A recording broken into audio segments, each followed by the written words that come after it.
African Ascent is thrilled, as usual, to draw from the consistently generous and, need I say, extraordinary colleagues that I'm blessed to have at Berklee College of Music.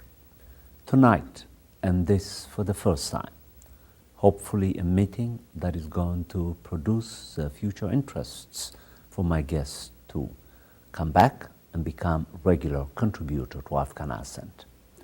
My guest tonight is a professor of math and economics at Berklee College of Music, the leading college for the study of contemporary music.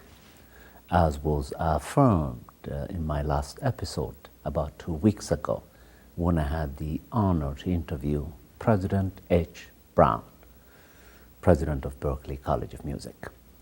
My guest tonight is professionally trained at Brandeis University, in which he studied economics, and then went to the University of Massachusetts in Boston to study math, and then experimented with a PhD program at Brown University, from which he tells me he cordially decided to resign.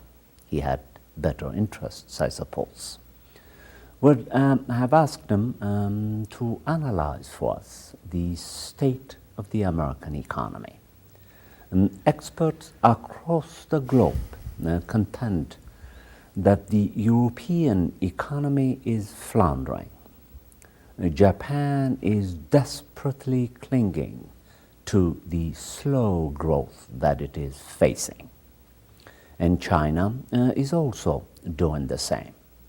And here in the US, the American public, about 61% of them tend to think that the American economy is not recovering, of which about 45% consider the possibility of a recurrence of what occurred in 2000 and 2008 once again.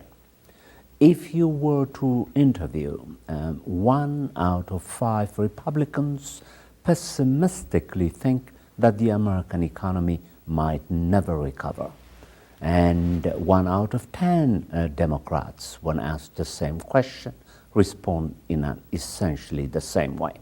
So clearly then, on the one hand, the experts are less pessimistic, whereas the American public is gravely pessimistic about the prospects of the recovery of the American economy.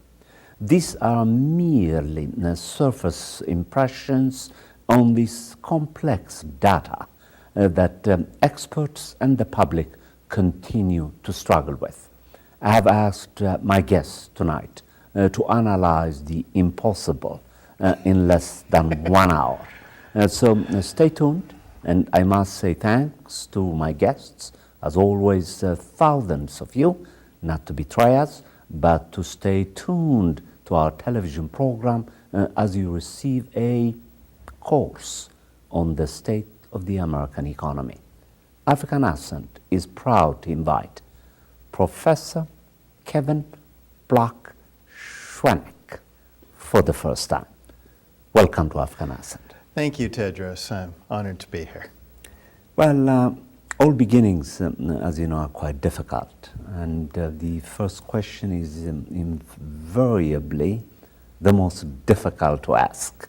But let me ask it anyway.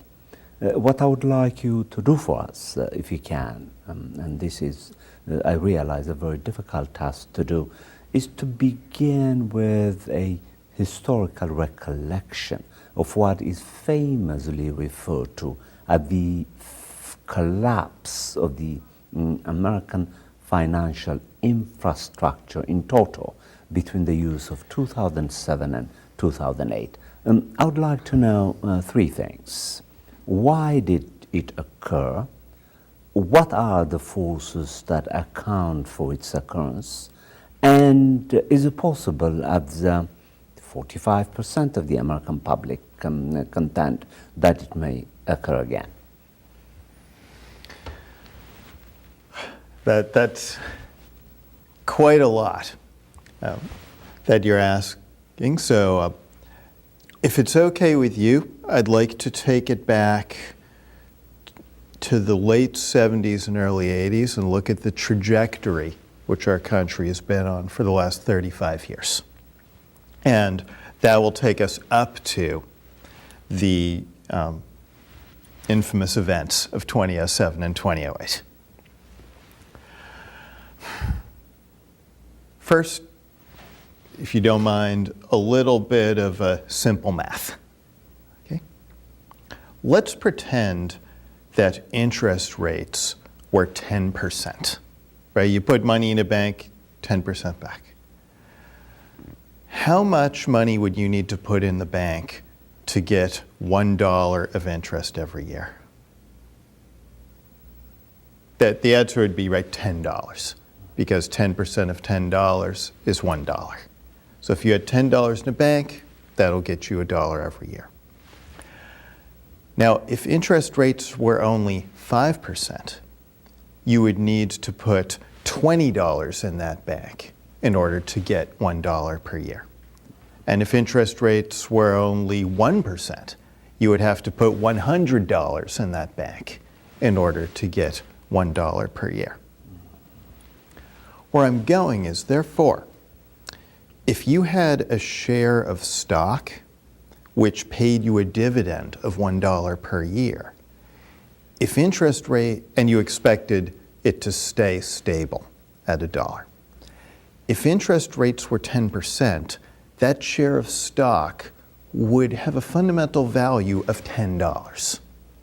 If $10 gets you $1 per year, then $1 per year is worth $10. Yes, we account for risk and uncertainty and future expectations, but fundamentally, the equation holds. You cut interest rates to 5%, now that share of stock is worth $20. If you could cut interest rates to 1%, that stock would be worth $100 for the same stock providing the same income. And it's not just corporate stock. It's bonds, and more relevant to us, it's real estate. Mm-hmm.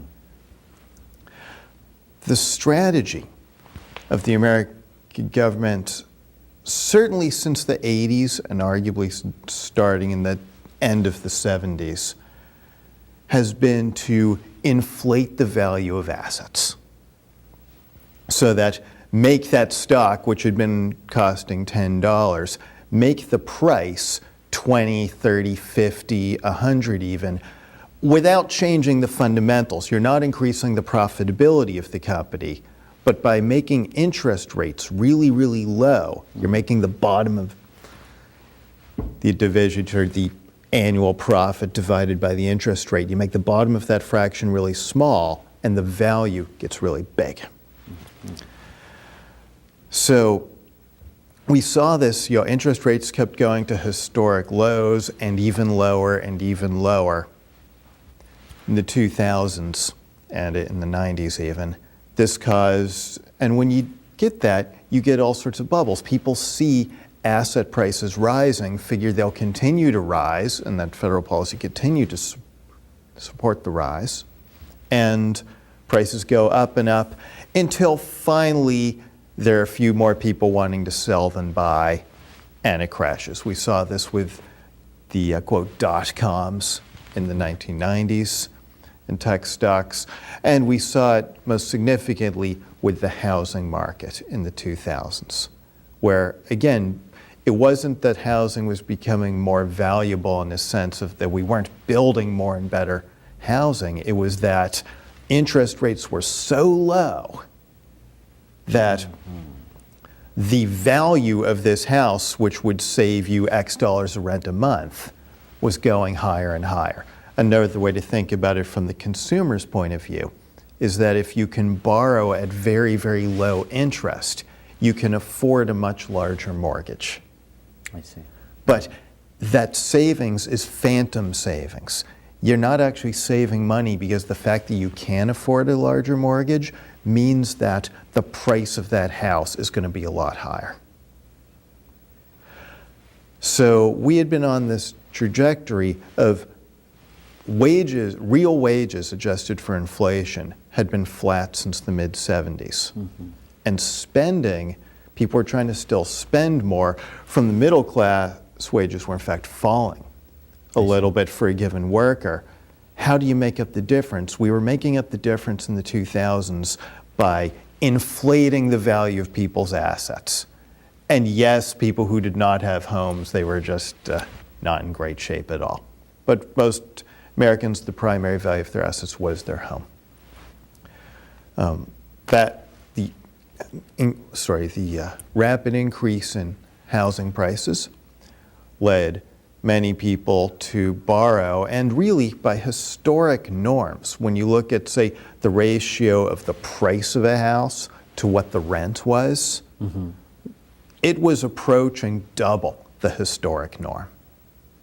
In other words, you were now paying twice as much for a place that would cost the same amount to rent. And that couldn't happen forever. So that finally in 2007, 2008, there were some more immediate causes of why it happened then. Such as what? Sure. In the late 90s, there was a large deregulation of the financial sector. Explain. What do you mean by deregulation of the deregulation in the Break it down. Sure. 1930s. The U.S. bank system is failing. There's actually a couple-month period in early 1933 in which there was a, quote, 2-month bank holiday. We're not going to operate because we're afraid that we're all going to be destroyed. The new President Roosevelt, much like President Obama early in his term, said we cannot let the banking system collapse, we need to save the system. Unlike President Obama, President Roosevelt, who was ready to throw money unconditionally at the banking system like we had now, he had to deal with a Congress that said, no, if we're going to throw money at this banking system, we're going to put in some hard rules to make sure this does not happen again. This is President Roosevelt. This President Roosevelt. These were senators. To Obama. Right. Basically, President Roosevelt and President Obama acted close to the same way early in their terms when dealing with the banking crisis. Both said, boy, if the banks go, we're all in trouble. We need to save the banks. They need money. We got money. Just please get better and keep doing what you're doing unconditionally. Roosevelt was dealing with a Senate that said, hey, wait a sec, if we're going to throw public money at the banks, we better make sure this should never happen again. And the old phrase was banking should be boring. I don't know if you've heard that. Banking was considered a boring occupation, meaning it was not something that you got rich doing. It would be like, being an accountant today or, being a plumber today. You'll make a good living, but it was never something which, the most ambitious people went into in the hopes of making huge money. This started to change in the 90s and really changed in 1998 when this law that made banking boring, called the Glass-Steagall Act, was repealed. Well, passed by a Republican Congress with, I think, at least a third of Democrats voting for the repeal, signed by Democratic President Clinton, very bipartisan repeal, which suddenly said, okay, instead of having a hard firewall between, okay, you're a bank and we're going to bail you out if you fail, but at the same time, we're therefore not going to let you to all sorts of stupid risks and you're going to make a very low profit, versus, hey, you want to play the Wall Street game and hope to get fantastically rich, great, but if you fail, you're on your own. That firewall was removed. I see. Legally removed? Yet there had been this firewall that was put in 1933, the Glass-Steagall Act, repealed. Firewall by law was pulled and now is legal. What were the arguments for repealing it? There must be some reasonable arguments. The most reasonable argument, and I personally consider the repeal of Glass-Steagall a massive mistake of historic proportions. At the time, it's kind of funny, right? You say, hey, we haven't had a fire in so many decades. Do we really need, a sprinkler system and fire prevention codes? I see. right? I mean, the one argument which may have held a little bit of water was I heard there was concern that if the U.S. banks were restricted on what they could do, that maybe another country would become the big banking capital of the world. So this idea, to compete internationally, we had to be able to do this. I don't really buy it because we still had a Wall Street, we still had many people making money. The only deal was if you did it, the taxpayer was not going to bail you out. I see.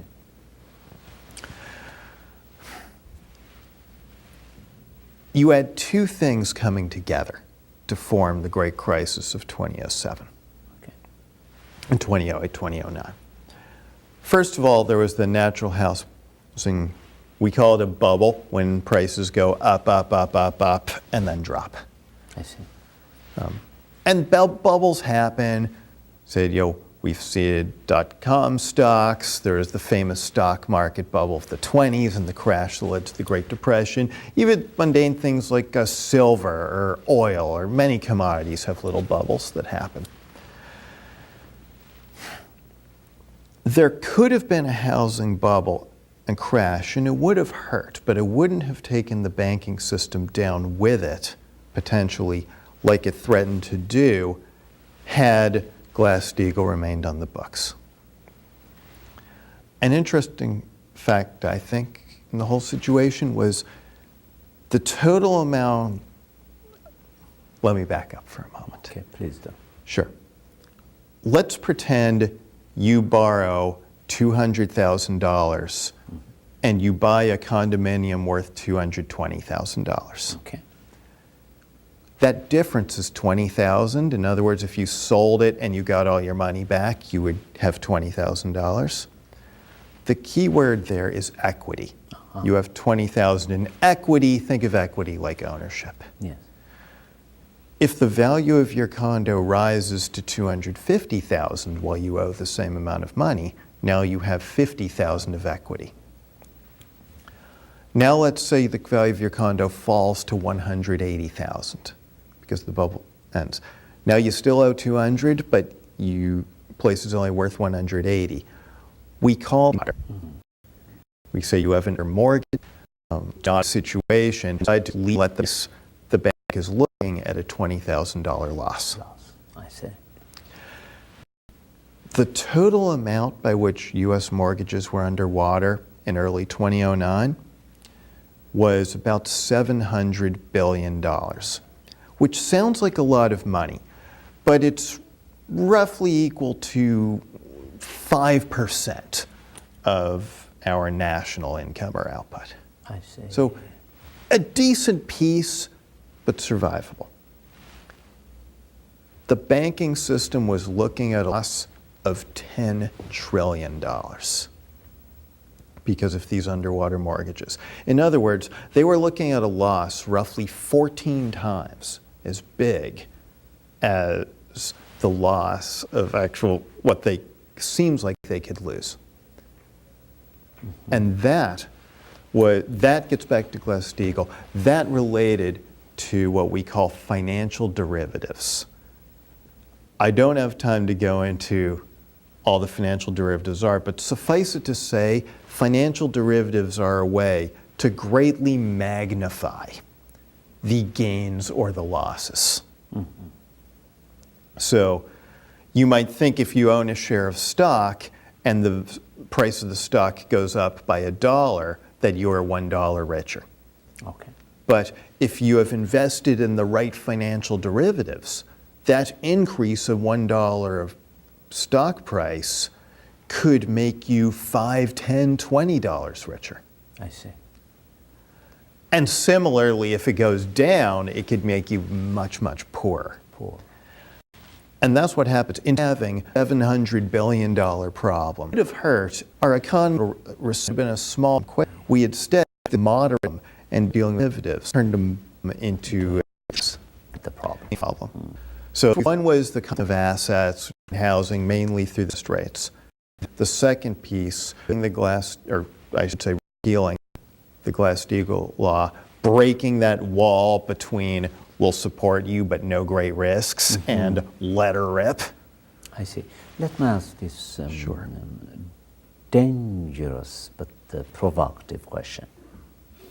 What would have happened if the president had decided to ignore the banks and let them go under? What would the consequences have been? I And can answer that question, but I will just point out that it's not an either or. That there was a third choice, and the third choice was, in fact, what was done historically. I could say that if the whole banking crisis had been ignored, it's hard to tell for sure, but my impression is that would have been really, really, really bad. In what sense? Like a Great Depression level of bad. Meaning, under normal conditions, our unemployment rate is a roughly 5%. It should be lower, but 5% unemployment is called full employment. Meaning, you get to there, and then that's normal, then you can go lower, but it's really, really hard to get much lower for long. Unemployment, officially measured unemployment, peaked in 2009 at a little bit over 10%. 10.2, 10.3, around there. So picture, you're about double what the normal unemployment rate is. And that's bad. 4.5 is the normal unemployment rate, correct? I said 5. 5, It's not a super exact not a super measure, exact but the measure. idea is we went from about 5 to a little over 10. Okay. And it's been slowly decreasing, where it's down to about 6. So we're still not fully recovered, but we're more than halfway back to normal. 6.1% is the current projection as of last month. Employers proudly proclaiming that they have added 288,000 jobs, and they have reduced unemployment to 6.1%. Yeah, unemployment is an inaccurate enough measure. I almost hate to use decimal points with it. Very often it gets revised. But the idea is, yes, around 6. We went from around 10 down to around 6. More on that later. It's not quite as rosy a picture as that sounds. It sounds like we're 80% of the way recovered, but we're not exactly. That's really a side topic. Okay. But the idea is that, 10 is bad. 10% is bad. During the Great Depression, unemployment peaked at about 32%. I see. Okay. So as bad as things got in 2009, 2008, there's the ability to get much, much, much worse. I see. So, and if even the in places banking like sector had been ignored, you're contending the rate of unemployment would have conceivably skyrocketed to the 1930s depression levels, or even higher. If the bank system utterly crashed, what banks do is banks turn your savings into money somebody else can use. I see. Right? If you take all your savings and you just take the money and stick it under your mattress, it's like the story stopped there. But if you take, let's say, $1,000, and you put it in a bank, the bank will turn around and loan over 900 of those dollars to somebody else. It could be a business wanting to expand their factory. Obviously, they need more than 900, but they'll group together lots of loans. It could be a student wanting to go to college. It could be a homeowner needing to do badly needed improvements or repairs on their home. Somebody wanting a credit card. The idea is they loan money to someone who turns around and spends it. And that's economic activity. And the thing is, one person's spending is another person's income. Correct. So that once the money gets spent, the idea is if that person takes that $900 of income, right, your $1,900 something gets loaned, that's spent because of someone else's income. If that then goes into another bank, that other bank will loan out, $800 or so. of money. So that, and then again, borrow, spend, income, bank, loan, borrow, spend, income. The idea is that your $1,000 ultimately will finance, being a little vague on the numbers, but around $10,000 of economic activity. I see. If the bank system just fails, Yeah.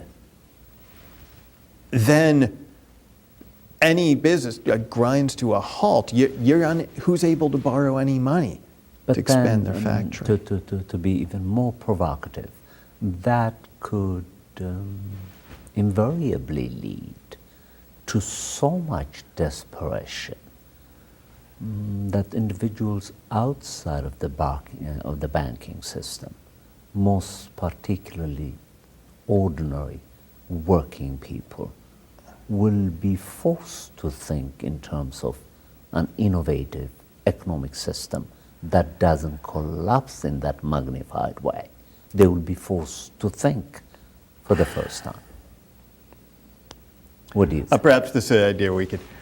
My view is, that's kind of like telling someone you're going to be their personal trainer and you're going to help them get in shape by beating them with a baseball bat. I mean, if things get worse, it typically leads to worse outcomes. You think so? Yeah, I mean, I hate to invoke the ghost of Adolf Hitler, but things were pretty bad in Germany, and people turned to the political right. I see. We see there's no great. If you look at Greece, we've seen the rise of a neo-fascist movement in Greece.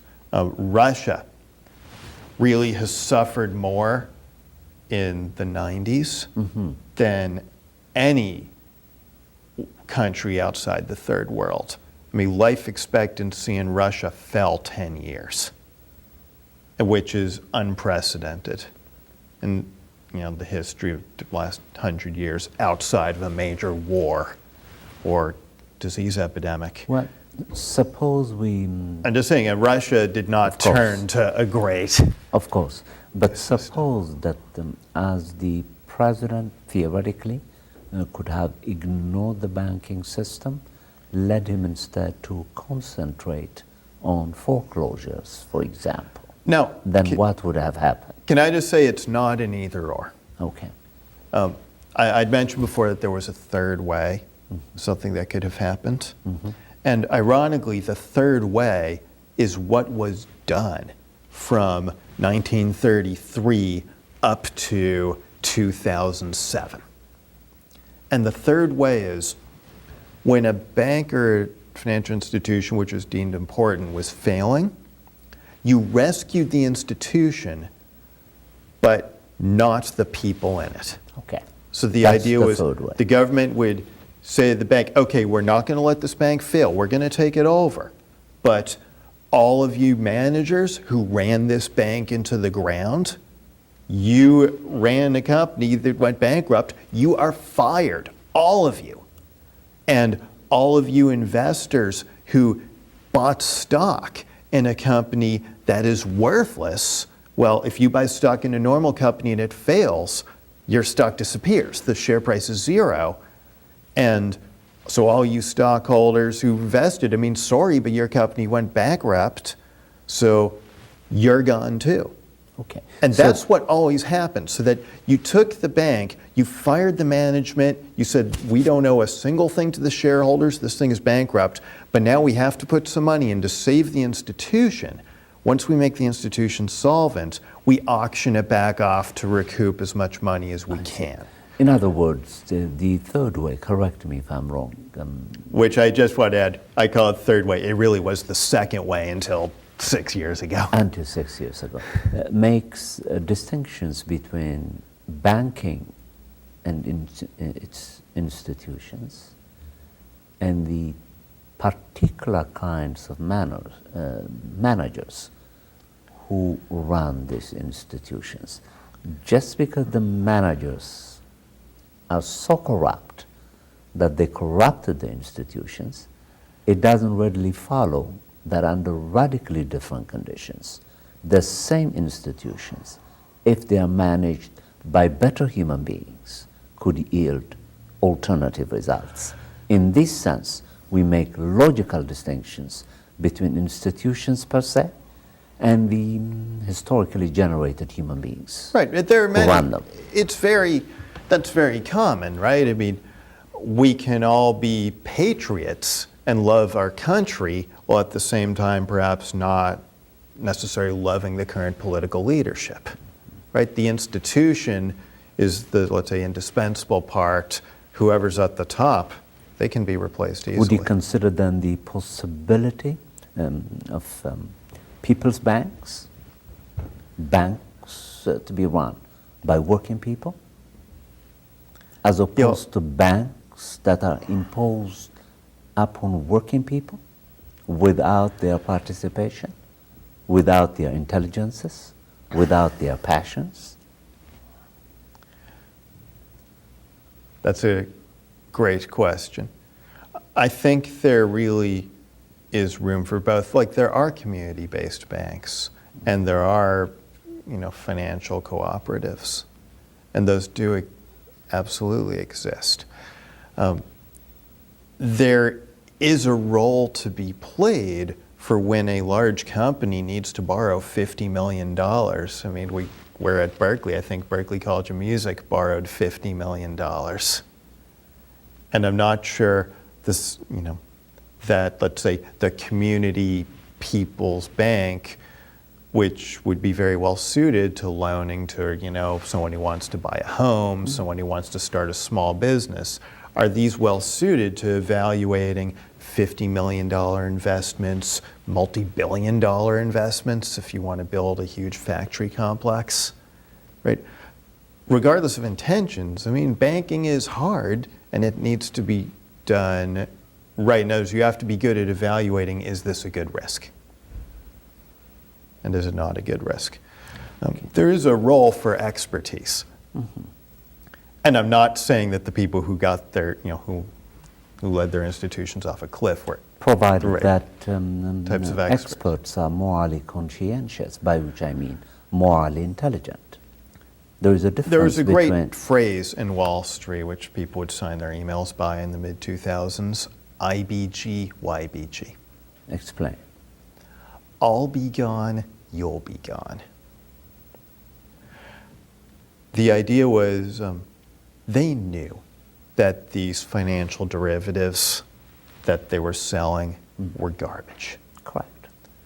But they said, but rating agencies were rating them AAA safe, the highest rating you could give. Doesn't that infuriate you? And the reason why, they were given a cut. The rating agencies were corrupted. They were being paid by the people whose bonds they were rating. I mean, if I were paying you a very generous amount of money for you to tell me that I looked good, right? You tell me I looked good no matter how terrible I looked on any given day. And whenever anyone had any qualms, the reply was IBG, YBG. That sure, it's going to blow up and lots of people are going to lose money and it's going to be a disaster, but we're making enough money that we'll be retired in a year or two. I see. I'll be gone, you'll be gone, and let the future worry about itself. That was the attitude. Okay, and now let's move from the diagnosis, which I must congratulate you, was very clear, exhaustively clear, considering the time frame. And the scale of the problem. And the scale of the problem is huge. It's gigantic as the derivatives themselves, which stimulated the financial collapse, the floundering of the economy. How well do you think, how intelligently do you think Obama and his administration responded to this huge crisis? Give me an objective analysis of what was done right, what could have been done differently, and what was done, flatly speaking, badly.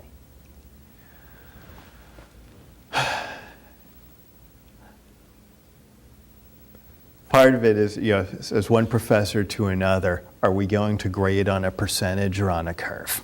Let's grade on a curve. Okay. I'll say that he definitely did better than the Tory leadership in England. And the What did the leadership- Tory leadership do? So that we can have a contrasting vision. Sure. So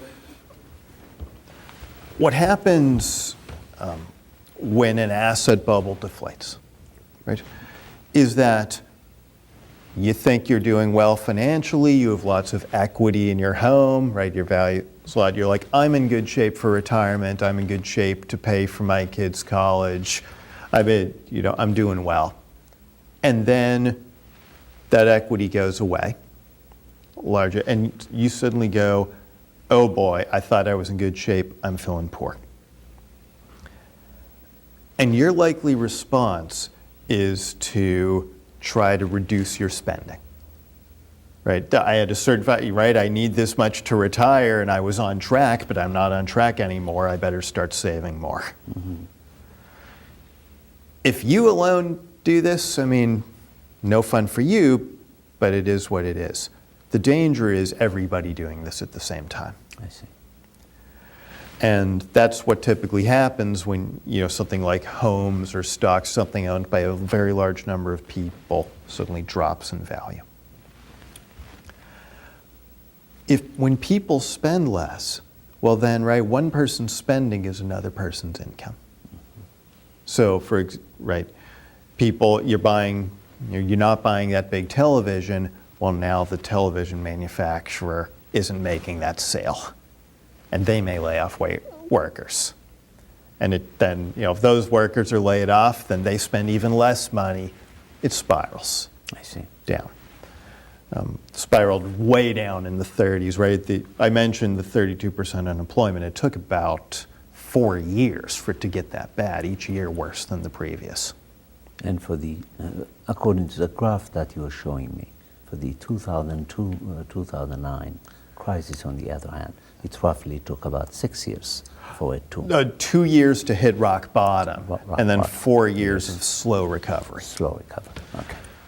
Now the point is, when people are spending less and businesses are spending less, the only other real institution to pick up the slack is the government. So what you want to have happen is the government should be taxing the same or even less and spending more. Have projects, hire the unemployed, have them plant trees like in the Great Depression, hire contractors to build bridges. Do all that stuff on the to-do list. We have lots of old sewer pipes ready to be replaced. Any sort of, you almost could pay people to dig holes and fill them back up, but it's better if you're going to build stuff you actually need or repair stuff you really need. This is sometimes called fiscal stimulus, and you're stimulating the economy through government spending. We did get fiscal stimulus in 2009, but the package was about 1/3 of what was needed. I see. Now, in England, they did the opposite approach. Their initial drop, they had a less severe housing bubble. They went into recession like we did. Theirs was less severe. And then the Tory government in England responded not with an inadequately large stimulus. They responded by cutting government spending. I see. Doing an anti-stimulus. And the result is they had what we call a double dip recession. Things go down, you start to think they're going up, and then they go down again. So that England is no worse off than we are. You could say that Greece, Spain, there were other issues there, but also their governments mishandled their financial crises too. With the result. 28% unemployment. Exactly. In Greece, 25 in Spain, I think. Right. You could have done worse than Obama. So compared to them, I see. An inadequate response in the right direction is absolutely better than going in the exact wrong direction. That's why the economy is floundering, as I said in the introduction, the European economy. Yes. They have not stepped in. I see. Whether this high unemployment is a bug or a feature is a different thing that goes more into your area. Now, yes, go ahead. I do feel you asked about what was not taken. I do feel like the crisis was a massive opportunity lost. I see. We had, right, the Great Depression was terrible, but look at all the things that came out of that Great Depression. I see. I mean, not only the Glass-Steagall law, we got Social Security. We got, all these upgrades to national parks you look at. And you look at all these buildings built in the 1930s, all these bridges built in the 1930s, all this government support for education and the arts was happening in the 1930s. And meanwhile, inequality was greatly reduced in the 1930s. People became much more secure, and the middle class was positioned so that once unemployment started easing off in World War II, we emerged out of World War II a wealthy, prosperous society. A terrible event is an amazing opportunity. And then you look at the most recent crisis. Nothing happened. I mean, we got a bill, the Dodd-Frank bill is like the Glass-Steagall light. We got some minor re-regulation of banks, not all the way up to where it was. We still debate, are we set up for the next banking crisis, or was that made less likely? I'm not really sure, and I'm not sure that even people arguing one way or the other are About really sure. 45% of the American public thinks that the crisis is going to occur again. They don't specify whether it's going to occur in the banking sector. Right. They simply contend that they intuitively feel as if the crisis is going to come back. Again, the idea of recovery, too. This is according to this dream poll that Right. CNN did. We have two sources of prosperity. You have wages and you have assets. And let's be clear, as unequal as we think wages are, and they talk about, the top 1% earns, 25% of the income. Well, the top 1% owns about 40% of the assets. And the bottom 50% owns under 2% of assets. Assets are much more skewed toward the wealthy than our wages. Okay. We So- have about 17 minutes left. Sure. You're still answering the third part of the question, Sure. or you're doing it. But what I would like us to focus on now that you're handling the third part, is what do you think what are the forces that prevented the Obama administration not to take radical measures, as radical as the measures were taken in the 1930s?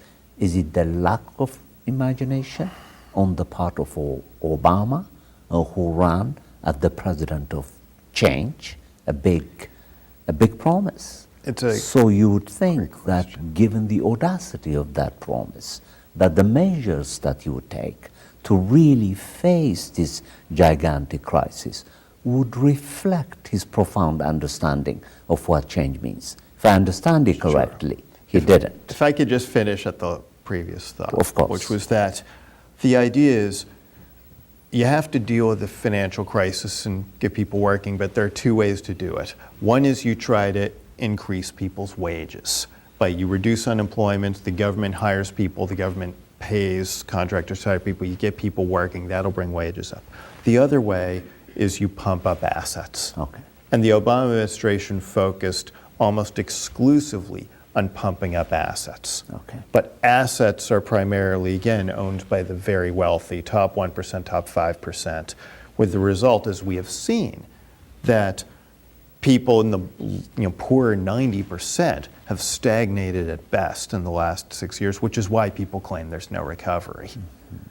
The average has gone up, but the average is all that top 5-ish% has gone way back up. The stock market is fully recovered, while wages have not. I see. So the Obama task was totally focused, let's get the assets back up. I see. And let's be clear, when the housing prices fell, they fell toward historical norms, but we're still above historical norms, and now they've gone back up partway. I see. They're reinflating the bubble. Mm-hmm. In terms of the Obama administration, that's what your third question.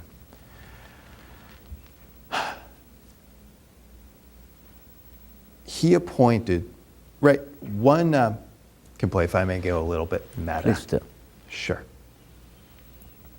Recently, when I was in Canada, speaking with Canadians, did you know that in Canada, in many parliamentary systems, there are shadow ministers?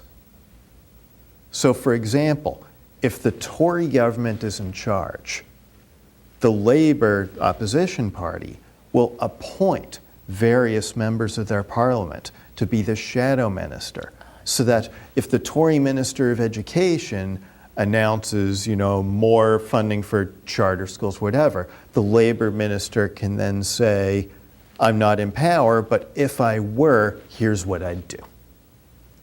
So that when people go to vote, they get the full suite. They're electing the full suite of the government. Granted, you can't pick and choose this Labour one, this Tory one. Correct. This LDP, but you get the idea where you know what you're getting. I see. In the United States, they sometimes say, we elect a king and cross our fingers that this person appoints good people. I see. Right? Why do our candidates not tell us who they are going to have running their government until after the election? It's like buying a box of cereal where all you have is the title. I see. So we glean the slightest hints of, here's something that he said in this debate, or here's a campaign ad, or here's a campaign advisor.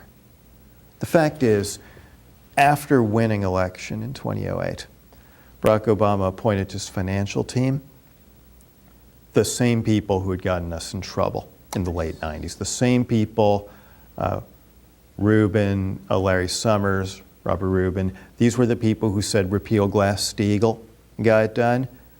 Obama, who appointed them to his administration. I would also add that these were people who had supported Hillary Clinton in the primaries, and it was, to my knowledge, unprecedented for the winner of a primary campaign to toss his own people to the side and fill his administration with the opponent's people. One person's bug is another person's feature. Right? If you're in the wealthier 5%, you've done really, really well. And let's be clear, falling wages, if as a company you get to pay lower wages, there's more money left over, right? Your profits go, your wages are an expense. You've cut an expense, you're going to be more profitable. So while all of us talk about lower wages as though it's a bug, for some people it's a feature. Okay, I think what we're going to do is this performance, considering the time frame, was so superb that I would like you to come back when Afghan Ascent resumes 2 months from now. To exclusively focus on the current administration and advisors that you might have as a mathematician and as an economist to help the American economy recover. There are those who think that it's in the course of recovering, and then there are those who think that it isn't. I would like you to come back and take this theme on as part 2 of a conversation that we began tonight. We have about 3 minutes left now, and I would like you to use these 3 minutes to patch up the frequent interruptions that punctuated the interview, so that we could get quite a lot from you, which we did.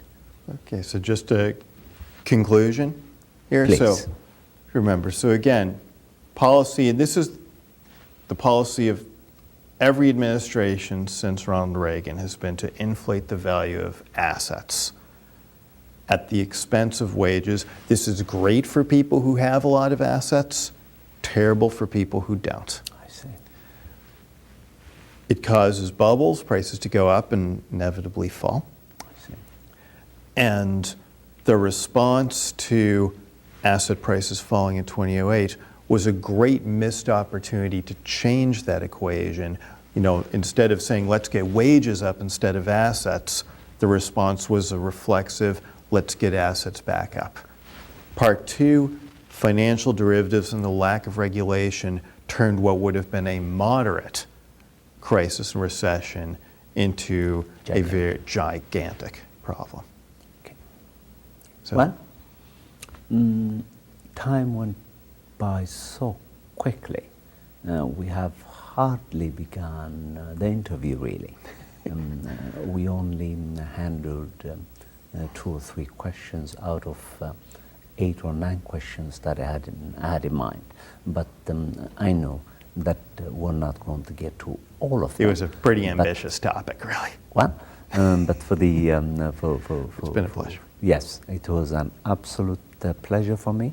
I'm sure it was also the case for my huge audience. You spoke clearly, sincerely, and courageously. And Afghan Ascent looks forward to draw and benefit more and more from you.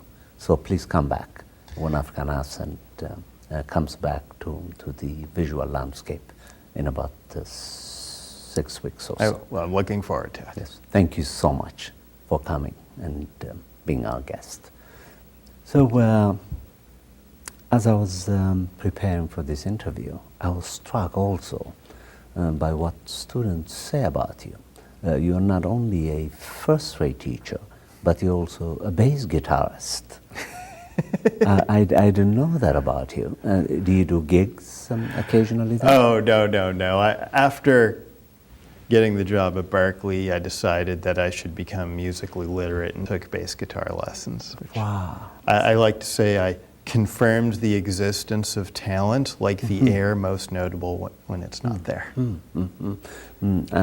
I also read in your bio that the mathematics and the economics courses that you offer at Berkeley are uniquely tailored for Afghan Ascent. This has been your host, Teodros Kiros, for Afghan Ascent.